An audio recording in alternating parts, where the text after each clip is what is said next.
Good morning. Good morning. Good morning.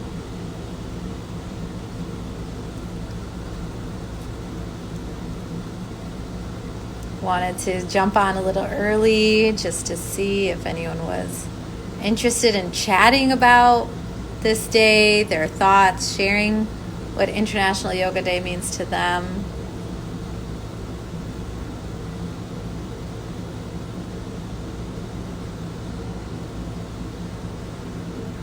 Welcome and good morning.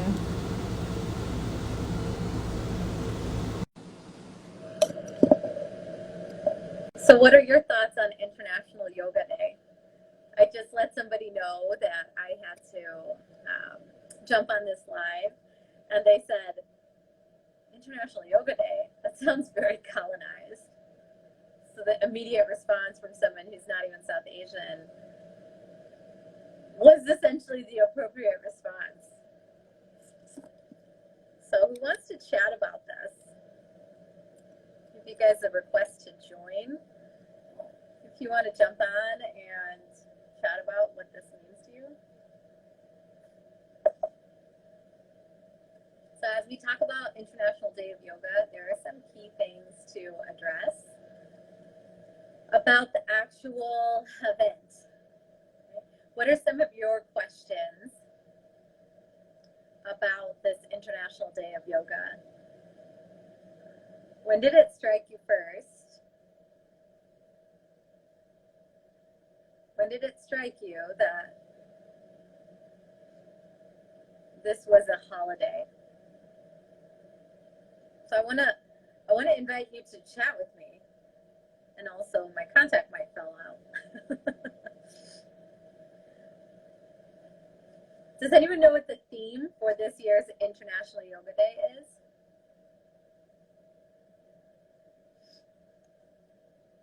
The theme for International Yoga Day this year?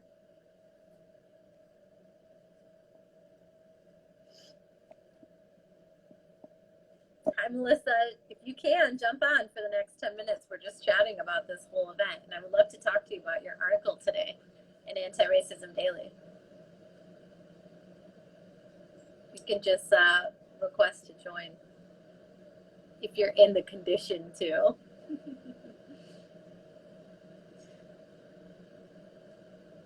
So the theme for this year's IYD is yoga for well-being, which is not a terrible theme. Yoga for well-being. So we all know that yoga is a practice for our well-being. It's a practice for our mental clarity. Oftentimes it's for our physical well-being. So I think there's a couple ways you can really see a theme about well-being. And I'm going to comment that this theme doesn't feel like bypassing too much. What does it feel like for you? The theme being yoga for well-being for this year's International Yoga Day is pretty expansive. Just to say yoga for well-being, that feels pretty expansive to me. It doesn't feel like it targets our feelings of yoga being used just as fitness. It doesn't feel like it targets yoga as a way to bypass everything else that's going on with you or with the world. So I like yoga for well-being as a theme. And I'm going to add Melissa here because there are some things we definitely want to pay attention to when we take on a yoga practice. So what do you think, Melissa? Good morning. Hi. I love that you were like, if you're in the condition to, and I was like, you know me too well. I'm like, definitely just oiled in my pajamas. I was going to say your skin is glowing. It's sesame oil, but thank you. Yeah. And how do you navigate not touching anything? Or do you just get everything? I don't. And I have a very patient partner at home. This has been like years. And he's like, we better get our security deposit back, because I think there's oil all over the floor all the time. And I'm like, you just have to have at least like 5 pairs of clothes that you don't really care about, which are, yeah, for sure. which are really what I wear all day anyway. So for everyone who's looking on today, we're discussing the theme of International Yoga Day. And the theme is yoga for well-being. So I wanted to just have a casual chat with whoever was available. I totally pulled Melissa in on this, and it's really serendipitous because Melissa just wrote today's Anti-Racism Daily newsletter, which if you haven't jumped on that free daily newsletter, please do. You can find it on Instagram. And then you'll get a daily newsletter in your inbox on how to take action against everyday acts of racism and systemic acts of racism. So Melissa authored today's article on spiritual bypassing, and there is a lot of inherent conflict in the formalization of International Yoga Day. It became formalized, I think I'm losing it, 2013 or 2014. It was one of the fastest approved bills in the UN. Less than 30 days when Prime Minister Modi of India brought it to the table at the UN, and they were like, no brainer, we're going to pass this. So the bill to make International Day of Yoga internationally recognized was passed in the UN in 2013 or 2014 in record time. Never before passed something so fast. And people who are already practicing this as a summer solstice event, as a way to celebrate the equinox, are now getting invaded, I would say, by the corporatization of what an International Day of Yoga could be. So I wanted to ask Melissa how she feels about the theme of International Yoga Day being yoga for well-being, and how does that juxtapose with all of your thoughts that are kind of brimming at the top of your mind with your latest article in the Anti-Racism Daily newsletter around avoiding spiritual bypassing. So please pop in your questions. There was a great comment from Ashley Gemini that said, right, well-being could equal fitness and bypassing if that's what people want. I think that's fascinating. It's such a great question. I think I just like posted something on my stories this morning about, I'm having a lot of feelings about all of this, and it was kind of inspired, Tejal, by the email you had sent out to your newsletter, which was so great. That was like, you know, join this morning for this meditation so that we can all have the space to actually explore, you know, our the complexity around this, instead of just being like either or completely reject it or like completely buy into it. And I think the challenge for me is that, one, like my parents live in India, and my mom's a yoga teacher as well, and seeing the joy in her at like something that she kind of grew up with now being so widely accepted is also really beautiful. And the opportunities in which she gets to teach kids and really share the beauty of the practice is amazing. And so, you know, seeing that and like how involved she is with all these International Day of Yoga events, it like adds this layer of complexity of like, how can I just like reject, you know, something that also, you know, for my mom and her friends who are teachers in India are like also bringing them like this deep sense of like acceptance and belonging. And I think that's where the complexity is for me, that, you know, for us in the Indian diaspora, South Asian diaspora, right? There's been this like deep need for belonging and not really belonging to any culture. And then you have this like big UN resolution that approves this day to celebrate something that's like inherent to your culture. And you're like, I should be totally happy. This is amazing. And in 2014, I was, I didn't really know like the other layers under it. And yeah, I don't know if I really have an answer about, you know, necessarily what it means for spiritual bypassing, except that I think anyone who's practicing yoga should take at least like 5 or 10 minutes out the day, like either this meditation or talking with you or just researching on, you know, what's the history of this day, the people, the leadership that brought it into being, you know, what are their belief systems, like what's their agenda. And I think that's just super important to hold that alongside, you know, all the thousands of different International Day of Yoga events that are happening, you know, happening around the world. You can't really leave one or the other separately, I don't think.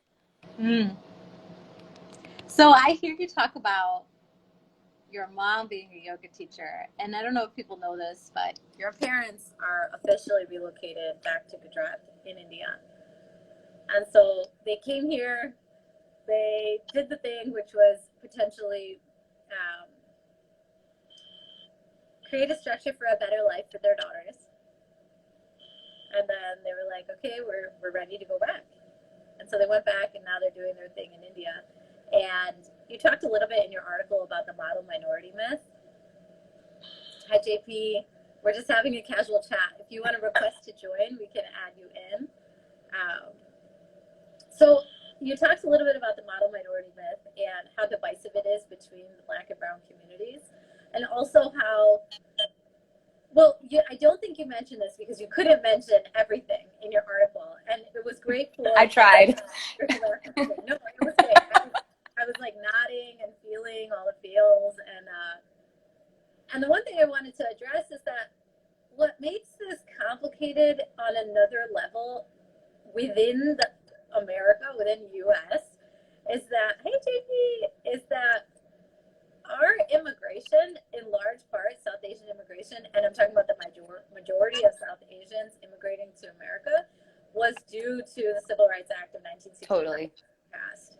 Yeah. And so we talk about this practice indigenous to our roots and how we want it to be a practice available to all beings, all people. And then we also see in your article that there are people that just don't want to talk about the history of how yoga might have gotten here to America, of how yoga might have been modified in order to fit the dominant culture in this country. And I think that's what the conversation then becomes, like, who are we excluding? And we try to push this narrative that yoga's for all, and everyone can do it. And yet we're still capitalizing on a practice that does not actually incorporate all bodies, all abilities, all accessibilities. So when we talk about yoga for well-being, I just have to say, like, we're still not to the point where we can have an International Day of Yoga that is half meditation, half movement. Or that's a third meditation, a third breathwork practices, and a third movement. I mean, those classes are all movement. I just want to highlight that as we move into a meditation for International Yoga Day, that the yoga practice for well-being is a great theme on the one hand, and on the other, we still have a lot of work to do to get people to understand that yoga is a practice of many modalities, like many ways to access. So, JP, how are you? I'm doing okay today. Hand it off to you completely for the next minute, and then you can get us started in your meditation whenever you're ready. Melissa and I can just practice on screen with you, or if we want to go off camera, you know, I think I'll have to stay. But Melissa, if you want to go off camera, you're welcome. I'm gonna go off camera and grab my blanket. But thank you so much. Can't wait. We'll get started in a minute. I think I popped on at the perfect time. I know for me, like, I was feeling really conflicted because we can self-care and that's nothing compared to basic needs being met. And this has been a year, I mean, a lifetime, a year, generations of basic needs not being met. So I just want to thank you for hosting this space because I do have a lot of conflicting feelings about it, especially, you know, just ignoring like, oh, let's do yoga. It's International Yoga Day when there is stuff happening in the world. Yeah, absolutely. Mm-hmm.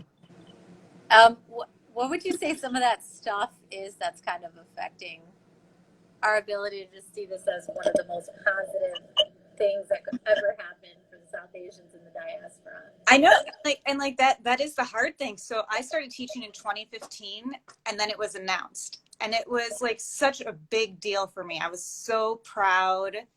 And then I learned a little bit more and I'm kind of coming to grips with, just exactly what you were saying. How can I make this an inclusive day? How can I create something that, will last? That's not just for some people. It's for everyone. Everyone feels that they belong. There's no ownership. It's yoga. Yeah, absolutely. Yeah. How do you approach it? I think it's really this loving kindness practice that we're going to do together. You know, because you always hear me say we have to fill our cups. We have to fill our cups to have difficult conversations, to approach conflict, you know, to sit with our own feelings and have self-reflection. Like, what is happening right now that I'm feeling this way? And what do I do about it? What do I create for Yoga Day? What do I preserve? You know, as someone whose parents immigrated from India here, and, you know, I've attended classes with mainly white people, and then, oh my God, like, I'm teaching yoga. I finally have a chance to shape something, which is why I'm so appreciative of this space today. Yeah. Yeah. Yeah, I'm so glad that you're able to talk about loving kindness in a way that addresses more than loving kindness. That makes sense. Yeah. It's a container that holds all other emotions so that we don't have to ignore everything else happening. We can include it. Yeah. Hi, Avita. Hi. Welcome. Good morning. Morning. I just wanted to invite you on to, if you wanted to just give us a thought on this year's theme of yoga for well-being, maybe what it includes, what it doesn't include, what it does well, what it doesn't do well, and then if you wanted to sit and meditate with us. Yeah, absolutely. Sorry, I didn't hear the question. It was hard to hear. Yeah, so the theme for, I think, because guys, just so you know, this is very advanced, but I'm holding my phone in a cup with a clip so that it doesn't fall backwards. Okay. Anyways, I MacGyvered that shit. So International Yoga Day theme is yoga for well-being this year. Every year there's a theme, and this year it's yoga for well-being. And I just wanted to invite your instinctual thoughts on whether this feels like a good theme or something else, whether this feels inclusive or something else. And then we can sit together and meditate with JP. Yeah. Thank you for inviting me on. I wasn't expecting it, so I'm like in pajamas and glasses and all the things. Love it. So I think for me, I mean, the thought of like self-care and well-being in general always feels a little hollow and empty in general. I think well-being, you can celebrate and honor well-being, but without actual participation from governments, from communities, from social structures, there is no well-being, right? And the wellness industry has been systematically really apolitical. And for a political body to then declare International Yoga Day without actually understanding how to apply wellness into its policy, there's a huge conflict there. And so for me, it rings hollow entirely because you can't talk about well-being, I think, when there isn't a bridge between wellness and politics. I'm just feeling into later discussions around bridging wellness and politics, but that's for later discussions. And that's really something that lights me up. So I'm so glad you said that. I was doing some journaling last night and just thinking of some big ideas when I was supposed to be doing some actual detailed work. And I was like, no, I can't lose these gigantic ideas. And how can we actually bring people in that feel their life's work is to change policy into a mindset of wellness for all? Yeah. It's like a big idea. So thank you for opining on that thought. And then we'll pass it to JP. You're welcome to stay on while she offers up loving kindness meditation, or you can turn your video off, feel more comfortable. Yeah, I'm going to try to turn it off if I can figure it out. I'll turn off my video. I think it would make you leave, but you could still be listening, just like a listener. Okay. Bye. Thank you. Thank you for being here. So good to see you. Bye. Well, We can get started if everyone is ready. This is a meditation that you are welcome to do lying down if that's a way you prefer to meditate, or today's the day that you really want to try to lay down when you meditate. This is a great opportunity to. I'll give folks, how about like 15 seconds to grab anything that they might need to be comfy and cozy, a glass of water, maybe your favorite pair of socks or anything good like that. And then we'll settle into our posture and we'll just bring our awareness to ourselves. And get any wiggles out of the way once we've selected that posture. And from a place of stillness, if you would like, we can begin to explore the question just right now. How am I feeling? How am I feeling about today? You know, International Yoga Day, everything we've just talked about, structures in place, basic needs versus self-care. How can we, you know, support this initiative while also making sure it's a space that's of belonging and inclusivity for everyone. I ask myself the question, how am I feeling? That might look like, you know, noticing my heart rate, my depth of breath. Maybe it's my physical energy levels. You know, it's morning, I got really good sleep last night, or no, I was tossing and turning. Maybe I'm noticing hydration levels. I'm very thirsty, or I'm not at all. Only you know the answer. How am I feeling?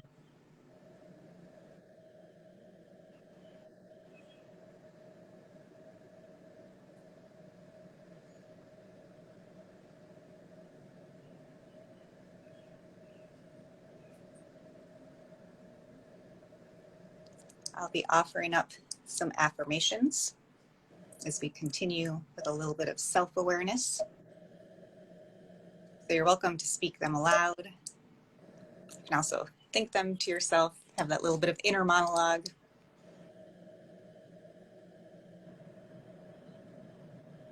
So if you would like to join me at your own pace, may I be at peace, connected, and calm.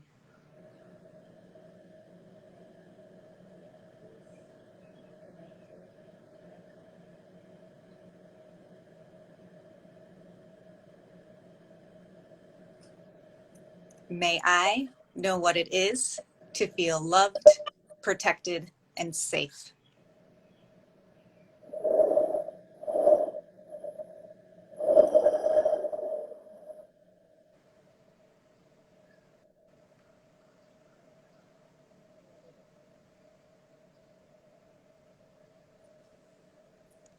May I accept myself exactly as I am today in this moment, in body and in mind.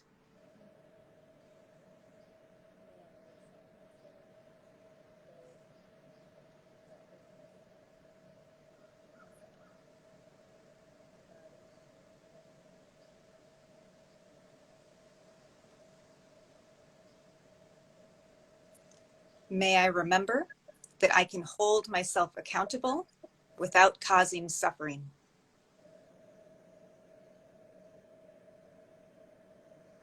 May I remember that I can hold myself accountable without causing suffering. May I know what it is to be liberated, awakened, and free.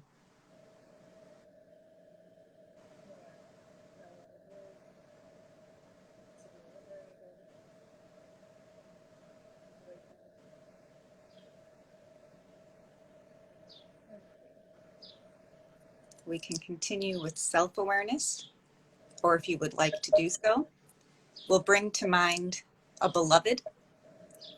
This might be a child in your life. Maybe it's an elder. Maybe it's your best friend. Maybe like you, if you're like me, it's your cats, my beloveds. Someone who's beloved to you, we'll bring them to mind.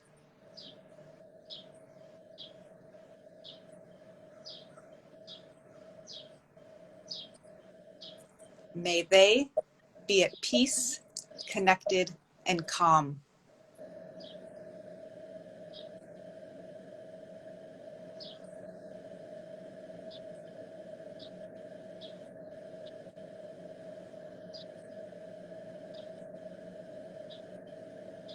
May they know what it is to feel loved, protected, and safe.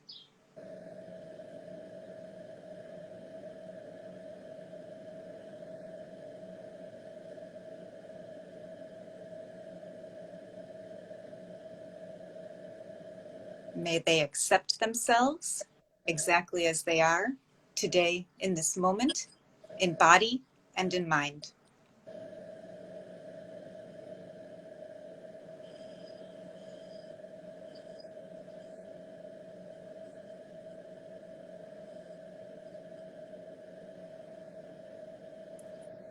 May they remember that they can hold themselves accountable without causing suffering.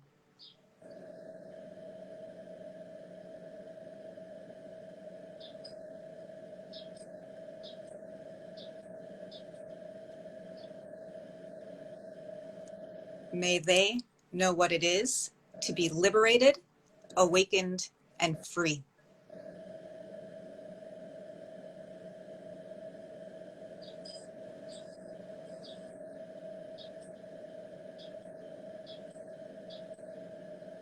We can continue with self-awareness. We can continue with awareness of our beloved, or if you would like to do so, we'll bring to mind someone who may be neutral to us. Maybe this is someone you see sometimes when you walk around your neighborhood or you run errands. Maybe it's the birds at the bird feeder, some stray cats again that might wander through the yard. If you would like to do so, we'll bring to mind someone who's neutral to us.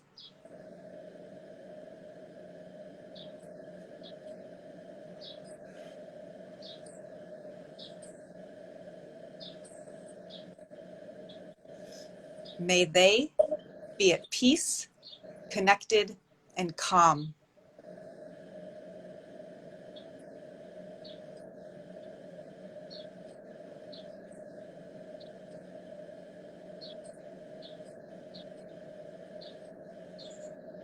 May they know what it is to feel loved, protected, and safe.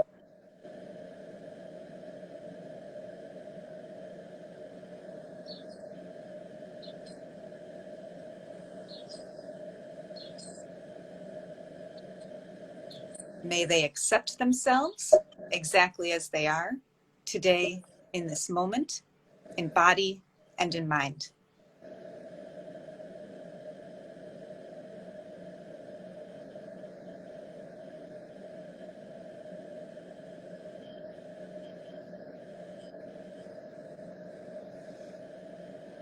May they remember that they can hold themselves accountable without causing suffering.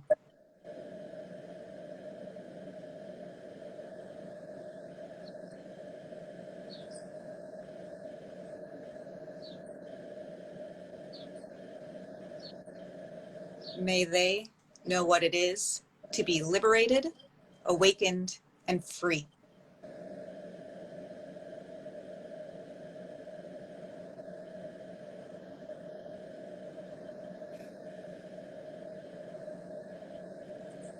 We'll continue with self-awareness, with awareness of the beloved, a neutral person, or only if you would like to do so, we'll bring to mind a difficult person.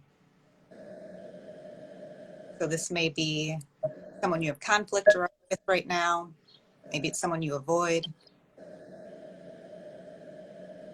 If you would like to do so, we'll bring to mind a difficult person.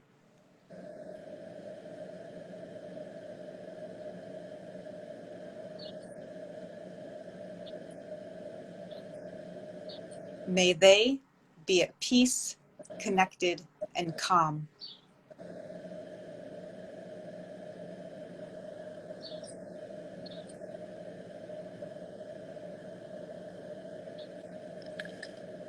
May they know what it is to feel loved, protected, and safe.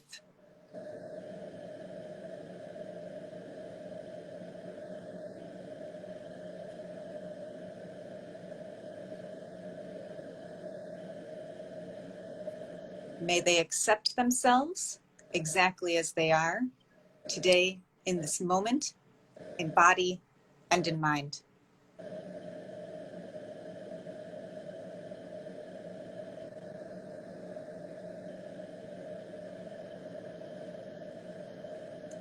May they remember that they can hold themselves accountable without causing suffering.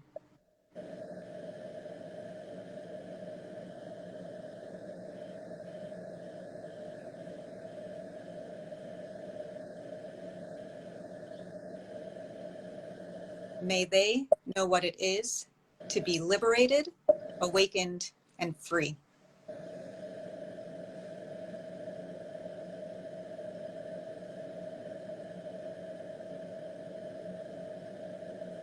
And at this point, we'll continue with any of the previous prompts, or if you would like to do so, we'll bring our awareness to all beings.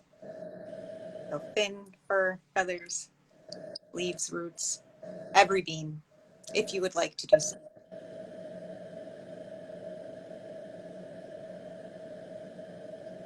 May we be at peace, connected, and calm.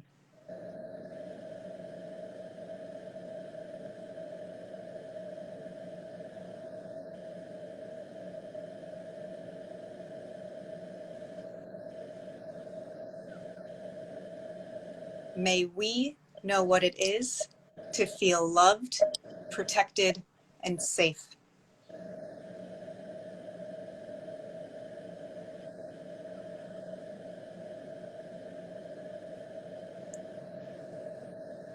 May we accept ourselves exactly as we are today in this moment.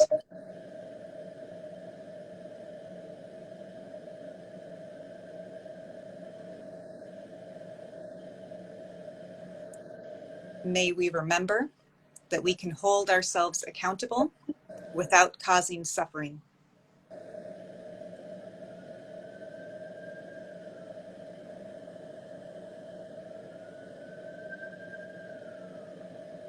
May we know what it is to be liberated, awakened, and free.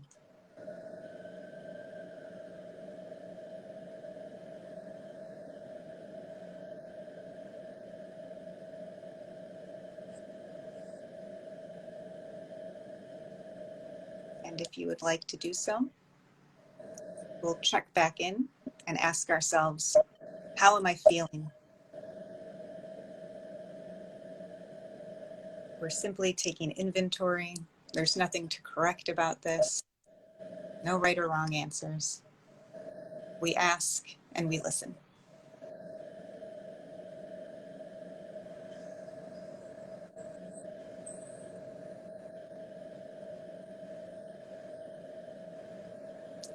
And there's no rush, but when you're ready to, we'll awaken.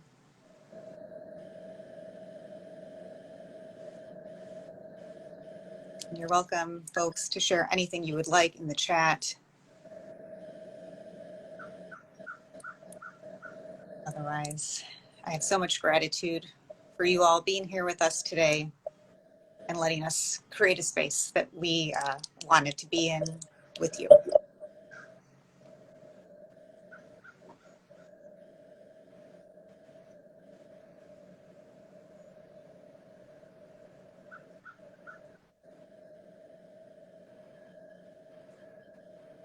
Thank you so much, everyone. Thank you so much.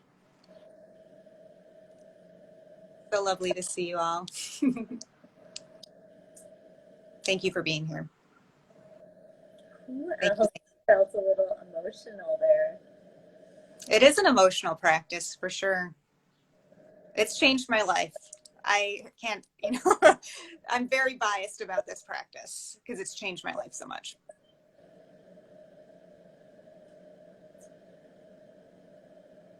So the thing that came, there's a bunch of things that came up for me, if you want to chat for a little bit. Yes, let's please.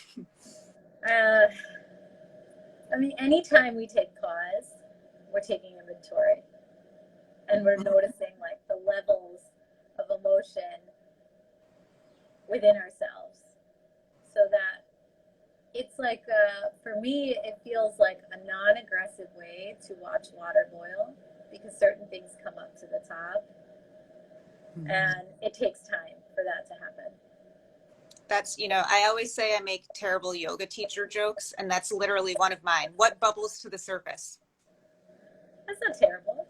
It's not terrible, but I'm pretty full of cliches and metaphors, so. I love yours, because of your demeanor and your personality, so I believe them. Oh, thank you. And I found that meditating, okay, this happens to be, whether, I don't know if I can say it was like moving out of meditation or staying really present, because I found myself thinking about and getting very emotional at this reflection of someone I wanted to pick that was neutral to me. I don't know if others find it challenging, but it almost felt like a conflict to pick someone neutral to me, because every time I thought of someone neutral as a possibility, I felt feeling for them. Mm-hmm. And so it put me in this mindset of actually wondering, can I carry neutrality for others? So that was a really interesting question that came up for me that I'll be really thinking about, because then I started to say, have a lot of self-talk, like a whole dialogue, right? Oh, you got to be kidding. Like, maybe the person at the coffee shop this morning, are they neutral to you? And I heard my response, which was, no, I want them to succeed. Mm-hmm. I feel for them. Yeah, absolutely. I think that's a great question and a great reflection. And I mean, also you're a meditator. So like on your journey, like that is where you're at. But potentially if this is maybe your first practice, is that, what bubbles to the surface? Absolutely. Yeah. I think that's a great question. It became like an emotional experience, which, most meditations are for me. I've been doing this practice for so long. And for me, like, I almost feel a little bit weird because this person has no idea I'm thinking this of them. And and then for me, once I think of them, like, they become one of my favorite people and they have no idea, if that makes any sense at all. Well, I think that makes a lot of sense. There's so much care and that holds weight for you. Mm-hmm. So you get to give that care for that person. Yeah. Oh, that's so sweet. In the treat space, totally. Yeah. Any other, also conflict with choosing the neutral person. It is. The other thing that really showed up for me, and I'm sure people have a lot of varied experiences with choosing someone that they have, what was the phrasing, difficulty with? A difficult person. Mm-hmm. A difficult person in their life. Personally, and I've talked about this on the podcast, but I was sued, and it had to do with work related to yoga. Yeah.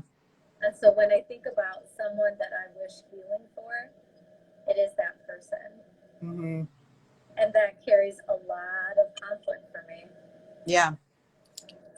Something again, one of my terrible jokes is I know for a fact that I am many people's difficult person. 100 without a doubt. And that's part of the compassion practice too. And I think it goes back to like the journey and like what bubbles to the surface. That feels like a way to balance the effort. Mm.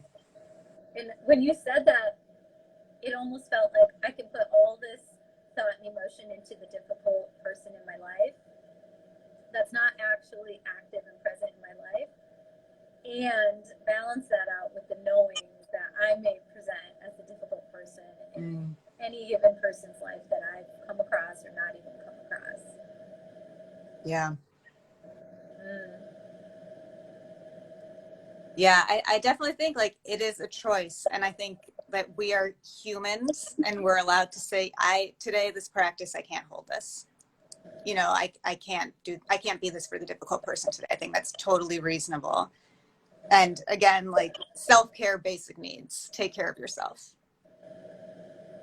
I have been thinking about self-care. Avita touched on this too.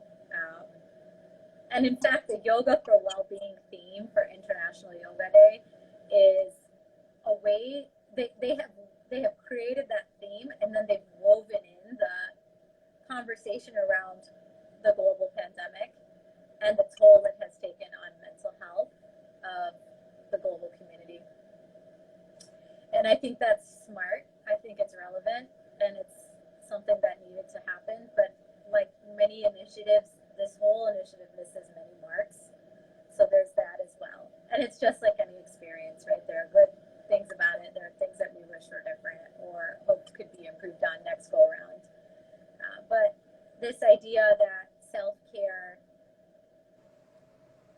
is the way to practice care for self. Like, Yeah. like what we coin self-care to be is the way to practice coming back to our equilibrium. It feels really false in a way, only because I can't prevent what comes to mind when I think of self-care. I can't prevent the images of what self-care looks like to me, and it's rose petals in a filled tub. Yes, I know. It's like, walking to go get the massage that you deserve, and there's just so much around that imagery that it's hard for me to pull back and just sit with what is self-care. But on this post I made the other day about rest in our whole season and summer of rest this summer, self-care is soul care. Yeah, absolutely. And this idea that in your soul you are working to feel worthy and deserving to be cared for by yourself and by those around you and by society. Yeah. And Absolutely. this is just coming from the idea of rest for the Black community, Mm-hmm. and then how that actually is a conversation for the BIPOC community, the Black, Indigenous, and people of color community. Yeah. So yeah, thoughts on that? Yeah, I mean, I really am not a huge fan of like, it's your personal responsibility to take care of yourself so that you are there for others. You know, like that just doesn't sit well for me. Like, I want kids to go to school with full bellies so they can learn. Like that to me is like the ultimate form of love. We're making sure everyone has what they need to succeed, to thrive. And yeah, Avita put in there, it's tied to wealth. And like we can't do that. And that's how we operate right now. Yeah, I mean, Yeah. it reminds me in this country, in the United States, of the legacy of the Black Panther movement. Right? Yeah. And the Sikh practices of free meals for all. Not sure if everyone knows that, but most gurudwaras offer free meals for people. And when you talk about, bellies full, so that essentially hearts and minds can be open. Yeah, right? Mm-hmm. Yeah. So beautiful. Any last thoughts for JP before I move into Divya's meditation on Zoom? Oh, yes. Yeah, Avita says, white people have co-opted rest as resistance. That is a Black activist form of resistance, right? And Ashley Gemini says, exactly, decolonize self-care. Oh, yeah. LOL, crying, hands up, hearts. Because there's so much emotion attached to this idea that self-care is available if only you stepped outside and purchased it. Yes. Yeah. But that's why we are here today, because we're going to create something new. And everyone that's here is invested in creating something new. That's right. Yeah. And thank you for always being invested in that. Announcement about your class on Tejal Yoga schedule. It's a BIPOC-centered meditation. It can be themed depending on the month. It's always like a generous practice for self and for others. And this is the last 2 weeks that it will be on Friday at 6 p.m. and then starting July after the. Yeah, I'm like, is it 6th? I'm not positive the date. Maybe it's the 8th. I think Yeah. it's starting July 8th. Yes. Thursdays at 6 p.m. So That's right. hopefully our BIPOC community can join in with you. I hope so. Yeah, we get a lot of requests for it. So Good. thank you, JP. Thank you so much. Take care, everyone.